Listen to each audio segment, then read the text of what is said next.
Hello everyone, Liam Severe here. Welcome to this updated video for the weather across the Caribbean, Atlantic, and the Gulf. Today's date is Tuesday, August 4th, 2026. Now, before the video starts, I want to say make sure you subscribe, make sure you like the video. If you don't know, this is how the YouTube algorithm works. When you like, you subscribe, the YouTube algorithm pushes the video out to more people that may be in the path of any of the storm systems that we talk about in these videos. And I want to also let you guys know that I highly appreciate any support that these videos get, and I hope you like the new overlays that I will talk about a little bit more here in a minute. Also, feel free to drop a comment down below letting me know any of the weather-related questions you have for your specific area, or any of the questions you have for me, or it could just be literally anything that you want to talk about down in the comments. Also, please note that I'm an official WX Rundown partner, so thank you to WX Rundown for the partnership. WX Rundown link in description. They also have a iOS app and they have an Android app coming out soon. They provide the most accurate, the most quick weather info as far as the radar information goes. That's what I use in my live streams and most of my videos here. Very great people, and go check them out. Also, taking a look at some of the comments that we had on our last forecast, we have official Braden Severe saying, "Are you going live tonight?" I did not end up going live as the weather was not getting that intense as we thought. I thought maybe I was going to go live. We did have that slight risk, but we only got a few severe thunderstorm warnings. We did have Global BTW saying, good morning to you, Global. We had official Braden Severe saying, "Hey Liam, love your videos." Thank you, official Braden Severe. If you want to be featured in the next video, comment and you could be featured here in the next video. Alright, so let's jump right into it. And we're going to start with the National Hurricane Center's 7-day tropical weather outlook. This was updated at 1 a.m. So they have not updated this in quite a bit. But today we really don't even need this. We don't need the tropic weather outlook issued by the National Hurricane Center because I have a big announcement. And that is that we have created our brand new owned tropic weather outlook for us. You can see the Liam Severe 7-day cyclone outlook. And you can take a screenshot of the severe index. It is on the right hand side. It shows you everything you need to know about what the different categories of our cyclones are. We have developing storm. Treat that as your tropical storm or your tropical depression. This is when we think that we could have the storm developing. And we also have the invest and everything. That is a separate, doesn't show up here. We also have cyclone. Treat this as your category 1 kind of hurricane. You can see 95 to 125 mile per hour wind gusts. So what's different than this is our official ratings for all these storms are based off of the wind gust. Now, you can see that wind gust very, very high. You can see strong cyclone, which would correspond to a category 2 storm, has 121 to 145 mile per hour wind gust. You can also see what we're expecting as far as corresponding to the strong cyclone, what you think could happen, what we think the impacts as far as damages will go. And then we have severe, violent, and superstorm. You can see, especially by severe, violent, and superstorm, we have that special kind of logo that tells you, okay, these three are the very high class ones. These are the ones that will actually pose a significant threat to life and property. See, severe cyclone, which would correspond to the category 3, has 146 to 175 mile per hour wind gusts. So very, very significant wind gust. You see severe structural damage, widespread power outages, and many trees snapped or uprooted is what you can expect as far as severe cyclone. We have violent cyclone, which corresponds to the category 4 range of hurricane. 176 to 210 mile per hour wind gusts in these storms. And you can see catastrophic roof failures, severe structural damage, prolonged outages, and widespread destruction. So this is when it gets very, very serious. Severe to superstorm, very, very serious. And then, of course, we have our final. The worst of the worst, the big boys we're talking about here. We got superstorms.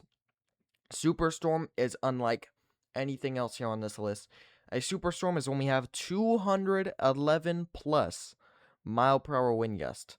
We have extreme destruction, many buildings heavily damaged or destroyed, and entire neighborhoods devastated. Now, this is when you know the destruction is going to be unimaginable here. This is when we have the worst of the worst storms, and it's hopefully going to be very, very rare that we ever see a superstorm. But when we do, oh boy, it's going to be really bad. That's all I can say.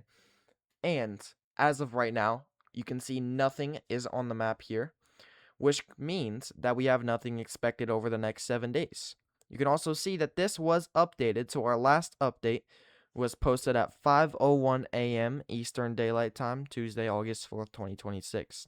It does have a little note under it that these maps are typically updated 1 to 2 times each day. You can also see this is one thing I really want to take a look at here that I made specifically on here.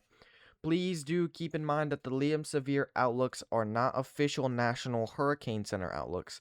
These outlooks are based on current data and by the Liam Severe team, not by the official National Hurricane Center. So, what this means is, again, this is by our team over here. This isn't by the National Hurricane Center. This is just my predictions. This is what I think based on all of the data that we have access to.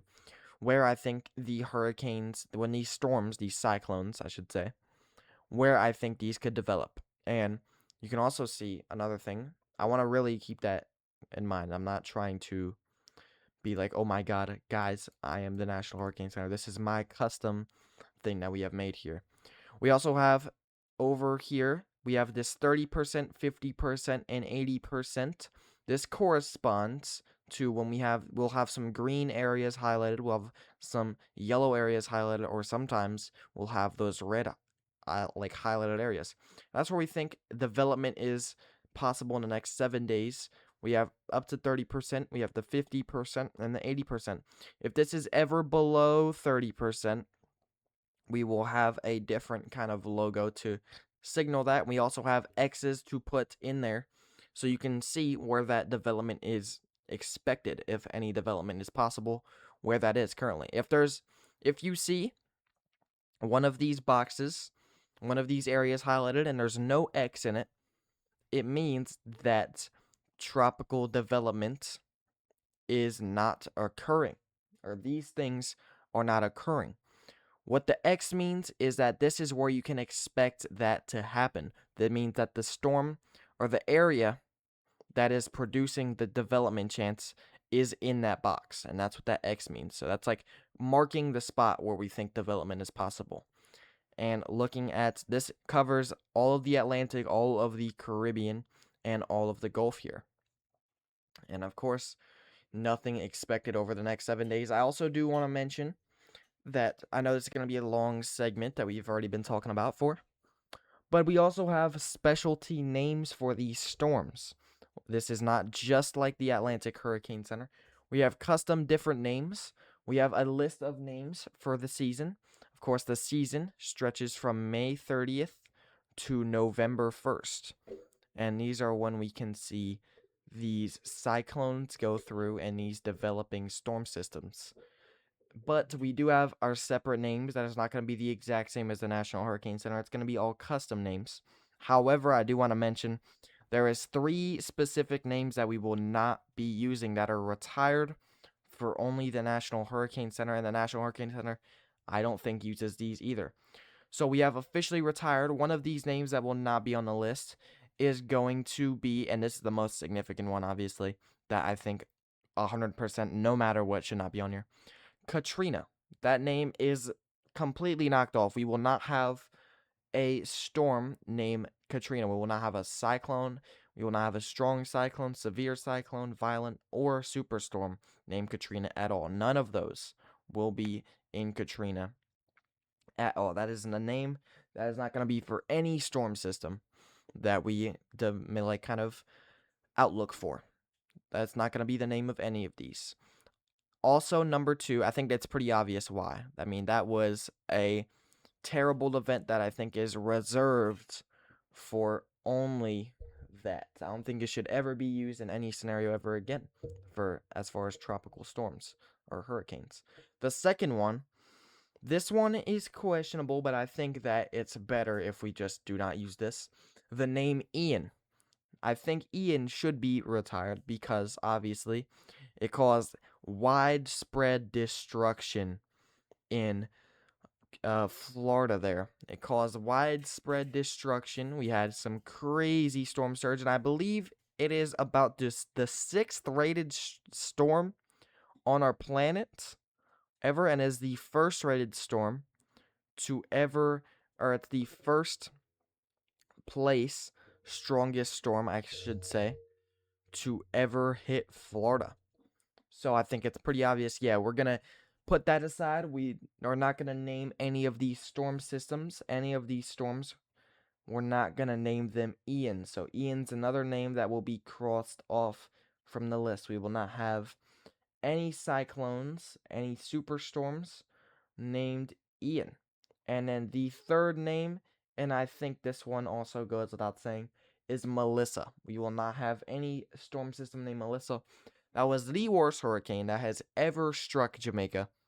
And I think that that is a name that should be retired no matter what. It's like one of the strongest storms that we have ever seen on our planet. It was insanely powerful, and that one deserves, with the widespread extreme destruction that it caused, it deserves to just stay out of the names. Every other name is eligible, though, to be added into our list. And with that being said, the list will be released around 12 p.m. today. That's when the list will be officially released. And I do want to make it clear, the letters for the names of A and B will be crossed off the list because we already had Tropical Storm Arthur and Tropical Storm Bertha move through. That corresponds to the A and the B name. Of course, it does use the same kind of National Hurricane Center thing, to where if we've had the A and the B and the C's, all of those letters already for a storm system, then those are just wiped off of our map. So we are not going to have the A, the B. We're going to have the C names, and it does go boy and girl name corresponding all the way down to Z. But that will be released around 12 p.m. today. Also, we will do the post for that, and we will also post these about 1 to 2 times per day on our YouTube page, our Facebook, and our Instagram page as well.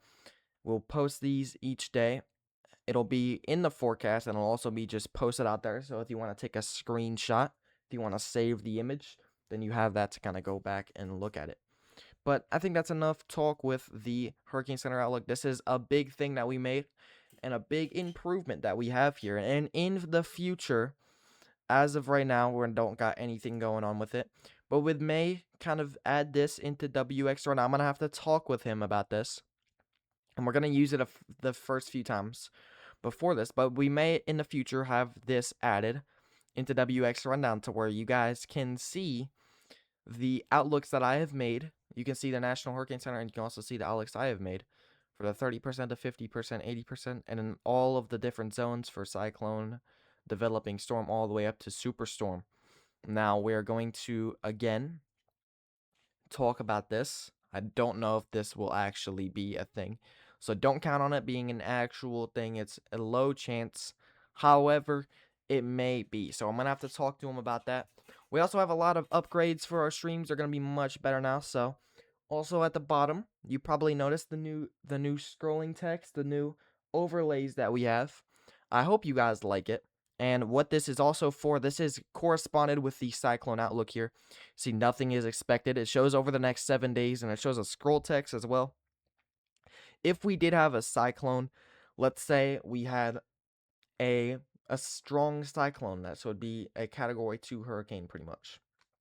It would show up there on that 7-day outlook, and it would go to those days where that cyclone is expected, or if that was an actual cyclone, the days where we have to talk about that. And it would show all of the stats, the pressure, the wind gusts. It would show the impacts, what you can expect as far as that. And it would even show the cone. Again, this also includes the cone that we can put and show you which way it moves, which way we think it's going to move based on how the models show it. So it's a big upgrade, and we will also have some more overlays I don't want to kind of spoil, but we'll have a big thing whenever the next hurricane or tropical storm that comes around, and we do a live stream for it. So that is officially this update for this. This is the new thing that we have made here. We've been working on for a few days now, and hopefully it works out. And I'm going to be updating this quite a bit, so we'll have updates with this outlook every single video. So instead of doing the National Hurricane Center's outlook, or we might do two actually, we might do the National Hurricane Center in ours, just kind of show you the areas I highlighted as well compared to the National Hurricane Center's outlook. But without that being said, again, the last update was at 5:01. It'll tell you what time these were updated, and they'll be released pretty close to when they get updated on the posts. Do not expect this to be 2 times a day. It's going to be usually 1 time a day. But however, there's going to be very few times. Up until the next about 5 to 6 days, it'll be 2 times a day. But when we do going into the next months, that's when we're going to be doing these a little less. Like, I would say the 12th of August and past, that's when it's going to be mainly 1 time a day. But anywhere before then, it's going to be 2 times a day. And we're about to dive a whole lot deeper into these storm systems. But before I do, I want to talk about the best radar that I have ever used. This is WXRundown. If you're looking for fast, reliable, and accurate weather data, then WXRundown is for you. With over 8 different unique map styles, tons of radar customizations, and much more that I don't have the time in this segment of the video to talk about. WXRundown is run by a team of individuals. It's a small company, but it's a very fast growing and quick achieving company. Also, my friend Cruz Haynes WX is also a partner with WXRundown. And not to mention that WXRundown has their own official YouTube channel. They have their own official app on iOS, and they have an Android app coming soon for any of you Android users. So what are you waiting for? Go check out WXRundown in the description, and thank you for powering this video. Now, let's get back into the forecast. So with that out of the way, I hope you guys like this. This is a big new update, and let's dive into the tropics right now. This is taking a look at what the tropic surface maps are looking like right now. You can see the tropic wave has finally, and I say finally, it has worked its way off of the coast of Africa. You can see that was sitting around here for multiple days. It has finally worked its way off. However, no signs of development here, and we'll take a satellite look at this in a moment. We also have the tropic convergence zone. It's indicated by the red line. And also we have the monsoon troughs, which are the red lines with no dots in the middle. We have one of them on each side of the tropical convergence zone here. We have one tropic wave that's coming pretty close to the tropic convergence zone. It's about almost there. We have one that is right on the tropic convergence zone that's about to exit it, associated with some sort of low. However, there's not much chance of this being development, and especially not much of a chance for it developing and going kind of this way. So if this were hypothetically, which is again very low chance, I don't think it has much of any chance to do this. Let's just say in a hypothetical world, if this was to develop, this would really not cost much of a threat at all. So of course anywhere up here.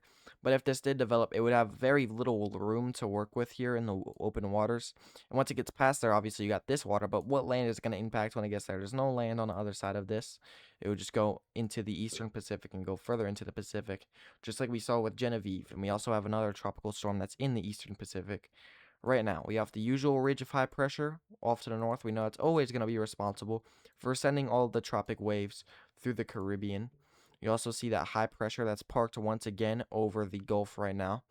But as of right now, it's looking a little quiet as far as tropical development here. We are watching this region for any possible spin, as we do have some thunderstorms associated with that. We don't have really much associated with any sort of low, but we are going to be watching that closely, and we'll give you a closer look at that here in a moment.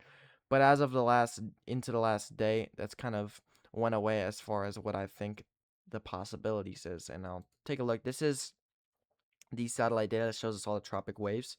See tropic wave number 1 located here, tropic wave number 2 located there, and I know I'll change the colors so you guys can see that a little bit better. Change it to blue.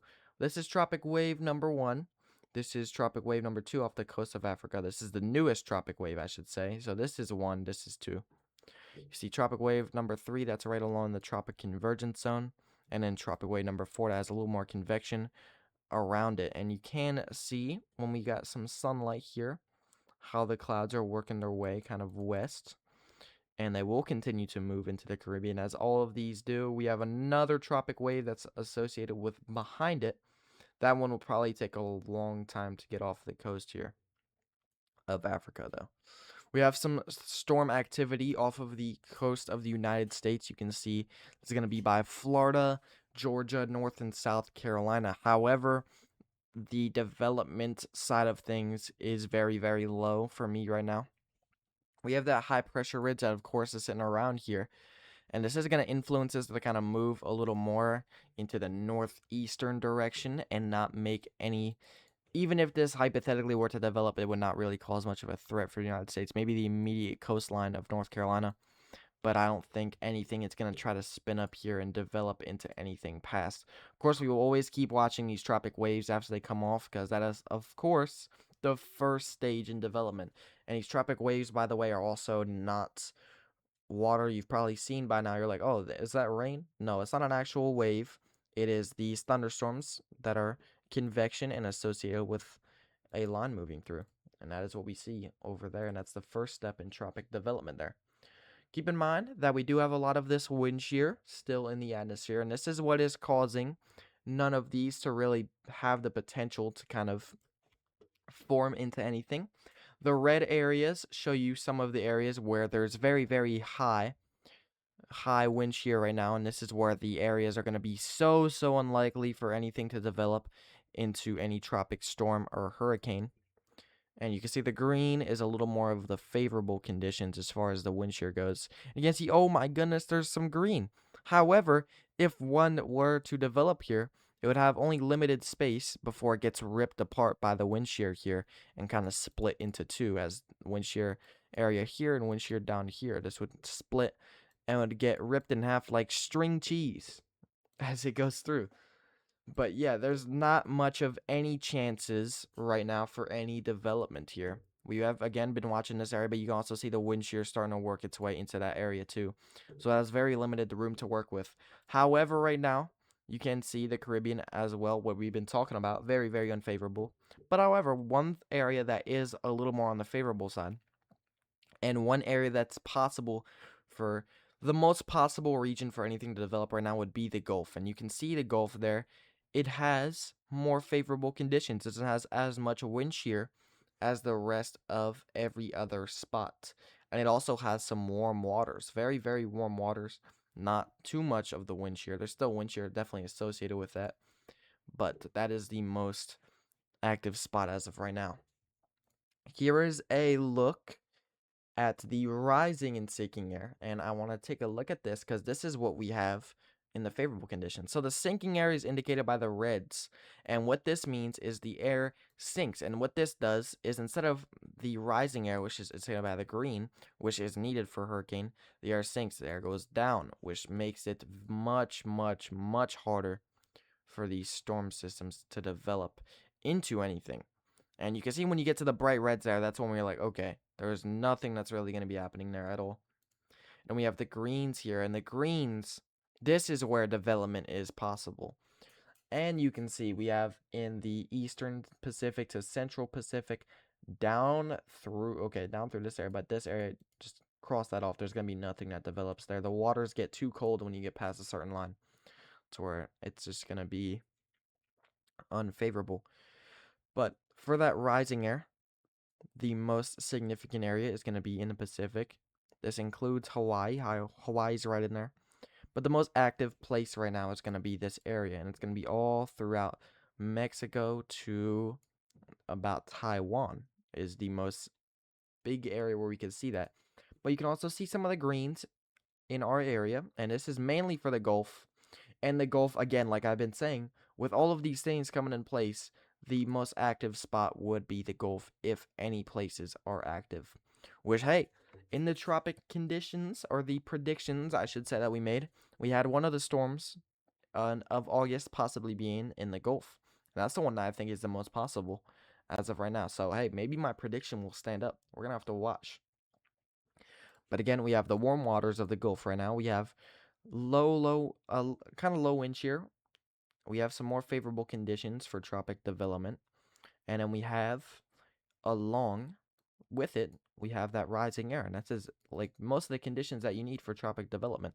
So what is the biggest spot, I think? It's going to be anywhere on the western part of the Gulf, anywhere past on the left side of this line I have drew here. This is where the areas that are going to be the most significant. So we could see a system for Mexico, Texas, or Louisiana there if any systems do develop. Now, that is what we're looking like right now. We have another wind shear model to kind of look at. This is showing some more of the wind shear as well, the directions. You can see how it moves. And you can see that, of course, the normal ridge of high pressure would be around here, somewhere around there, but maybe a little bit more to the south. However, this shows you the ways that the winds go, the directional winds. So how, if let's say there was a system that developed, how would it move? And now you can see once again the shear is very high in this area, and this is why we see it very unfavorable for any sorts of tropical development. You can see, oh, you got some low wind shear down here. Does this mean it's going to happen here? And we have some low wind shear here. Does this mean it's going to happen there? Other conditions make it less favorable for this to happen. And it shows you again the way the winds would take everything as we go through. So you see in the Gulf here, we have those arrows pointing to the right. And what this means is that if we had anything develop here, that this would move off towards the Florida area. And this is the pretty much complete opposite than when we saw little bits ago when we saw this area have some favorable conditions and push this way. And that's where we saw Bertha come out of that. We saw some of the favorable conditions line up, and we saw Bertha develop just to the west of Florida here. And we saw it impact places like New Orleans and go back through Texas. And the winds were pushing in this direction, sort of like what we saw here. You see how the winds were pushing kind of in that west direction. But we did have a complete change. We thought originally I was going to be this direction, and you can see the arrows pointing the same way, so this direction. But then this storm kind of just shifted and went to the opposite side. So again, this is one thing that it's hard to predict what the wind shear is going to be like. So this could definitely change. And that is a hard thing to predict, is how these storms move. And the wind shear kind of shows a little bit of which way it's going to move, but it also shows the way of how the winds are up in the atmosphere. So it doesn't necessarily mean this is the exact way that everything is going to move.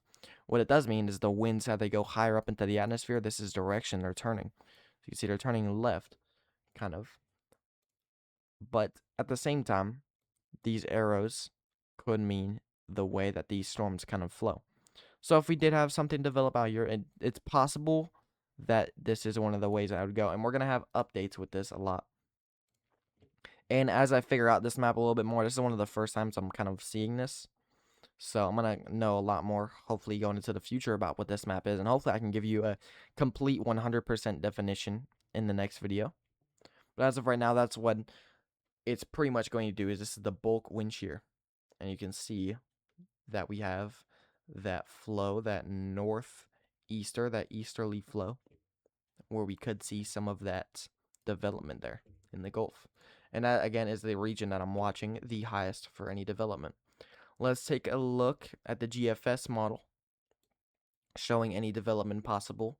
We're watching mainly the Gulf here. I've taken a look, and if I show you what the other areas look like all of the other Atlantic areas, you will see that nothing is forecasted to form at all in the Atlantic, and we don't even have much of anything really that's forecasted to form down here in the Eastern Pacific. As you see, as you go through the GFS, doesn't look like much tries to form in the Eastern Pacific, which that's where the favorable conditions are for these storms to develop. But you can see as we go through August 5th into August 6th, so August 5th, August 6th, to August 7th, August 8th, it doesn't look like really much is going to try to pop up here. We're going to watch this area by New Orleans. However, I don't think this is going to be the possibility of developing, and if we do, we'll have it updated in our outlook. However, I'm just taking a look at some of the areas where that precipitation kind of lines up and see if we have any lows that get associated, and this is the GFS outlook. This is one of the best outlooks that we can see for this, and it shows up there in the Atlantic, there's another area of precipitation that tries, it looks like it tries to kind of spin up. You see the counterclockwise kind of form of it, but it doesn't look like it ends up being much.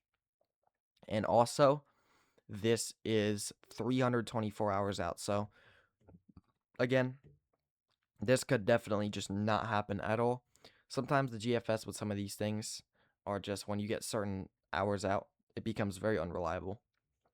And that's, for example, what we saw with the storm that we thought was going to be Cristobal, which was the National Hurricane Center's name for if it developed. And it just did not end up developing here. As we go throughout the next few days, you can see it doesn't even look like anything happens with that anymore. We saw some precip that was associated with that yesterday in yesterday's forecast. But now it doesn't look like anything's going to happen. You can see how everything moves normally. But when we have that area of low pressure gets very, very close to our area. You see Bermuda is located right here, so it's even over Bermuda. You can see where we have everything kind of push eastern, more east than northeast, more than normal, I should say. And then that pressure, that high pressure ridge backs off of the coast, and then we have this system move through, it looks like, or this area that we're watching move through. So will this develop into anything? This is by forecast period, or forecast hour 336. So again, it's unlikely, but I will be keeping an eye on this over the next few days to weeks, however long it takes. Of course, I'm going to be watching this quite a bit. We're going to be watching the hurricanes. We're going to be watching the storms quite a bit. Take a look at the Euro model, and we're going to do the same. We're going to go to the Western Atlantic as well. This shows us, is anything on the Euro model? Is this showing the same thing on the Euro? And I'm pretty sure the Euro model, oh, it does go 360 hours out, so it goes pretty far.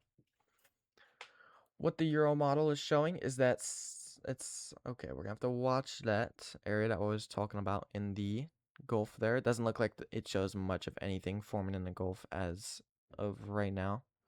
You see, this one shows something trying to form here in the Eastern Pacific, but it doesn't look like it gets much of anywhere as of right now.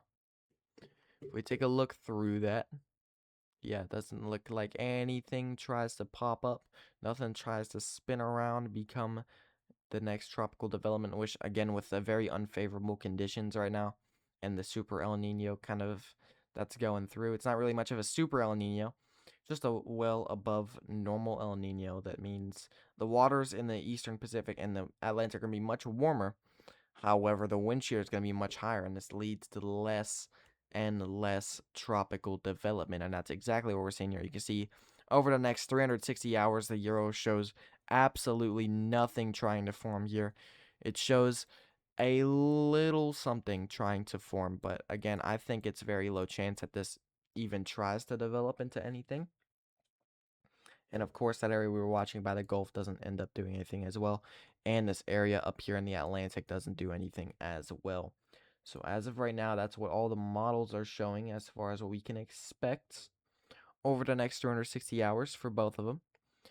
This is Liam Severe. I hope you enjoyed the video. Again, make sure to like, make sure to subscribe if you enjoyed the video, and I will read your comments going into the next video. So hope you guys enjoyed, and have a great rest of your day, guys. Goodbye.